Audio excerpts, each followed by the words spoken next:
नमस्कार, आप देख रहे हैं उज्जैन टीवी और मैं हूं आपके साथ खुशबू परमार। आइए नजर डालते हैं शहर की प्रमुख खबरों की ओर। शातिर युवकों ने चाय की होटल पर काम करने वाले युवक के खुलवाए 4 खाते। लाखों रुपए का लेन देन हो रहा था, रोज हवाला की आशंका। मोहनगर स्थित शिव शक्ति नगर निवासी अनपढ़ होटल कर्मचारी राहुल मालवी से 3 माह पहले छत्तीसगढ़ राजगढ़ का सत्यप्रकाश मिला था। उसने फेसबुक पर फनी वीडियो डालने की नौकरी का झांसा देकर राहुल के HDFC, कोटक महिंद्रा व एक्सिस बैंक में खाते खुलवाए थे। खातों में करोड़ों रुपए के ट्रांजैक्शन का पता चलने पर राहुल ने 23 लाख रुपए निकालकर मां के नाम से आगर रोड बाईपास पर मकान खरीद लिया था। पता चलने पर इंदौर के सौरभ उर्फ संदीप गुप्ता के कहने पर माधवनगर थाने के आरक्षक ने दोस्तों की मदद से उसे बंधक बनाकर पीटा था। धमकाने पर राहुल की मां जयश्री ने मकान सौरभ के नाम कर दिया था। मामले में SP सत्येंद्र शुक्ल ने आरक्षक केशव रजक को सस्पेंड कर राहुल के खाते में करोड़ों का ट्रांजैक्शन की हवाला आशंका में जांच बैठा दी। मामले की जानकारी देते हुए CSP हेमलता अग्रवाल ने बताया, एक मैटर संज्ञान में आया है कि किसी राहुल मालवीय नाम के लड़के के खाते में 5 करोड़ का ट्रांजैक्शन हुआ है।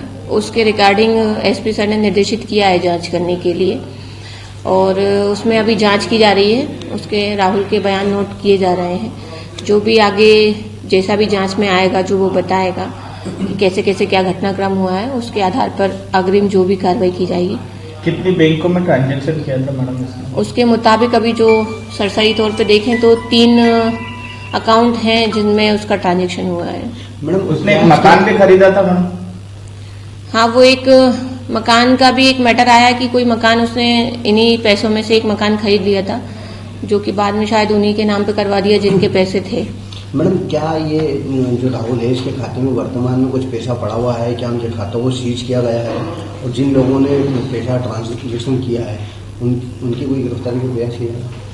अभी गिरफ्तारी तो अभी मामला दर्ज नहीं हुआ है और जो हमने जो अकाउंट एक सरसरी तौर पे देखे उसमें अभी अमाउंट तो कोई है नहीं है और जो पैसा फर्दर आया कहाँ से उसकी जांच एक अलग से की जाएगी। कितने समय में पैसा ट्रांजेक्शन हुआ पूरा? ये लगभग 3.5-4 महीने। इसमें विभागीय कार्रवाई? हाँ, इसमें एक आरक्षक की एक संदिग्ध भूमिका आई थी जिसको SP सर ने सस्पेंड किया है। इसमें इंदौर के कितने लोग मिले हुए हैं? इंदौर के तो अभी 2-3 लोगों के नाम आए हैं, अब आगे देखते हैं।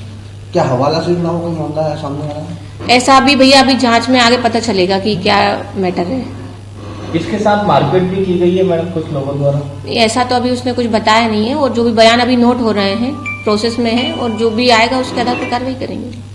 केंद्रीय भैरवगढ़ जेल से एक साथ 46 कैदियों को पैरोल देने में जेल प्रशासन को हुई देरी। इसी के चलते कैदियों के परिजनों ने किया हंगामा। केंद्रीय जेल भैरवगढ़ में बंद 46 कैदियों के पैरोल मुख्यालय ने स्वीकृत किए थे। सभी की रिहाई गुरुवार को तय होने पर जमानतदार आए हुए थे, लेकिन कई घंटों के इंतजार के बाद भी कैदियों की रिहाई नहीं होने से उनके परिजनों का गुस्सा फूट पड़ा और उन्होंने जेल के बाहर हंगामा कर दिया।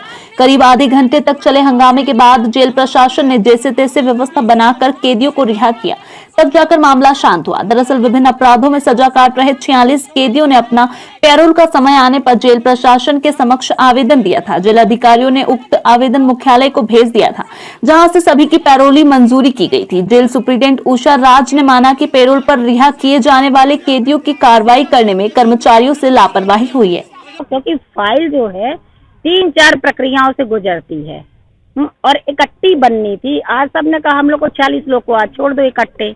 यदि 1-2 दिन का अंतर होता तो भी थोड़ा सा टाइम हमारे स्टाफ को मिल जाता। इन लोगों ने जब कहा कि आज ही छूटना है तो हमारा स्टाफ जुट गया। फाइल पहले जाती है कहाँ, डाक में आती है, उसके बाद डाक से जाती है और संबंधित शाखा को जाती है, वहाँ मार्क होती है। तो जब डाक जैसे इन लोग ने देखी मार की और इन लोग ने काम करना चालू कर दिया।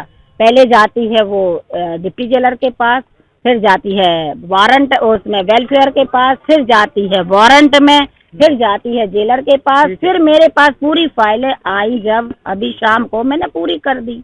लड़की भगाने के विवाद में लड़की पक्ष के लोगों ने लड़की के रिश्तेदारों से की मारपीट, मकान पर भी किया कब्जा। भैरवगढ़ थाना क्षेत्र अंतर्गत एक युवक लड़की भगाने के मामले में जेल में बंद है। वहीं लड़की पक्ष के लोगों ने युवक के रिश्तेदार किशोर और उसके परिजनों के साथ मारपीट की, जिसमें रमेश जाधव, जीतू जाधव, नितिन गहलोत, लोकेश सांखला और सुनील मरोठिया के नाम सामने आए हैं। इस संबंध में सुनील के भाई किशोर ने बताया, ये मेरा भैया है, ये आज कालभैरव काम कर रहे थे दुकान पर, वहाँ से 5 लोग इनको लाए और घर के यहाँ पर मारा। ये आए दिन हमारे घर पर विवाद करते हैं, आकर हमारे घर पर ताला लगा रखा है और लेडीज़ों से भी अपशब्द बोलते हैं। पापा को भी मारा, साथ में एक आंटी है उनको भी मारा है और हम ये चाहते हैं कि इनको ऊपर कार्रवाई हो। मारा और क्यों मारा? ये काम किसी और ने, मतलब लड़की को वो भगा के ले गया था और ये सब पूरे परिवार को मार रहे हैं। जो लड़की ले गया था वो पकड़ा चुका है और अंदर है जेल में, उसको 1 महीना हो गया और ये 1 महीने से सलंग परेशान हम लोगों को कर रहे हैं, परिवार वालों को। कौन, क्यों आप लोगों को क्यों परेशान कर? ये हम परिवार के हैं, तो परिवार के हैं इसलिए सभी को मार रहे हैं। ये लेडीज़ों के ऊपर भी हाथ उठा रहे हैं। ये माली समाज के हैं, इनमें मेन है रमेश यादव, जीतू यादव और नितिन गहलोत और लोकेश साकला और सुशील मारोटिया। आज कितने लोगों के साथ मारपीट कर रहे हैं? आज इन्होंने 4 लोगों के साथ में मार। वहीं सुनील का कहना है कि आरोपियों ने उनके मकान पर भी कब्जा कर लिया है। पापा को मारा, मेरी मम्मी को मारा। किन लोगों ने मारा, क्यों मारपीट? ये मकान मालिक की, जब हमारे मकान पे कब्जा भी कर लिया, वहाँ तार लगा दिया सामने। आप किराएदार हो कि मकान मालिक हो? मकान मालिक को हम तो किराएदार ने कब्जा कर लिया आपके? जमीन मालिक ने कब्जा कर लिया और उसी ना गाली बकता माँ बहन की, बोले यहाँ से जाओ मकान खाली करो। और मेरे को सुबह मारा उनने। कौन लोगों ने मारा, कितने लोग थे? 5 लोग थे। उज्जैन को नंबर 1 बनाने का संकल्प लेकर स्कूली छात्र बना रहे हैं दीवारों पर स्वच्छता सर्वेक्षण 2022 के लिए कला चित्र। शासकीय भैरवगढ़ विद्यालय के छात्रों के हाथों ने अब कलम के साथ साथ ब्रश भी थाम लिए हैं। शहर को नंबर 1 बनाने के संकल्प के साथ छात्रों द्वारा स्वच्छता सर्वेक्षण 2022 के लिए आकर्षक वॉल पेंटिंग्स बनाई जा रही है।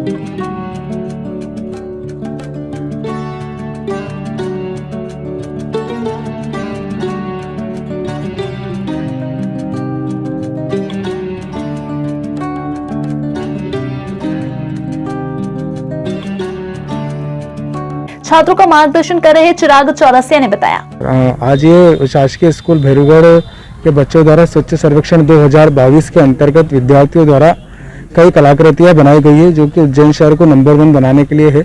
इसमें कि यहाँ के बच्चों ने संकल्प भी लिया है कि ये उज्जैन शहर को नंबर 1 बनाएंगे और सुंदर सुंदर स्वच्छ सर्वेक्षण को लेकर कलाकृतियां बच्चे बना रहे हैं यहाँ पर और बढ़ चढ़कर हिस्सा भी ले रहे हैं। बेस्ट एप्पल ईटिंग के नाम से एक अनोखी प्रतियोगिता आयोजित की जा रही है, जिसमें प्रतिभागी को बताए गए तरीके के अनुसार एप्पल खाना होगा। प्रतियोगिता इतिहासकार पंडित रामनाथ सिसोदिया की स्मृति में रखी जाएगी, जो 3 चरणों के अलग अलग आयु वर्ग के लिए होगी। वो प्रतियोगिता से प्राप्त राशि चैरिटी में खर्च की जाएगी। ये जानकारी आयोजक अशोक कुमार सिसोदिया ने प्रेस वार्ता कर दी। इसमें बेस्ट एप्पल ईटिंग प्रतियोगिता इसका नाम रखा गया है और इसमें फर्स्ट प्राइज स्टूडेंट के हिसाब से 2500, 1500 और 1000 है और प्रोत्साहन पुरस्कार 3 है। और बड़ों के लिए जो आम पब्लिक के लिए है उसका प्राइस है 5000, 2500 और 1500 और प्रोत्साहन पुरस्कार 251। इसमें एप्पल खुद लाएंगे? एप्पल बच्चे या जो भी पार्टिसिपेट करेगा वही लाएगा और उसका वजन कम से कम 100 से 150 ग्राम वजन एक एप्पल का होना चाहिए। रखा कौन सी तारीख को? ये अपने नानाखेड़ा स्टेडियम में रख रहे हैं दिनांक 7 तारीख को, 7 अप्रैल। तो ये थे उज्जैन शहर के प्रमुख समाचार। ताजा खबरों के साथ बने रहने के लिए देखते रहिए उज्जैन टीवी। हमारे YouTube चैनल को लाइक, सब्सक्राइब करना ना भूलें। नमस्कार।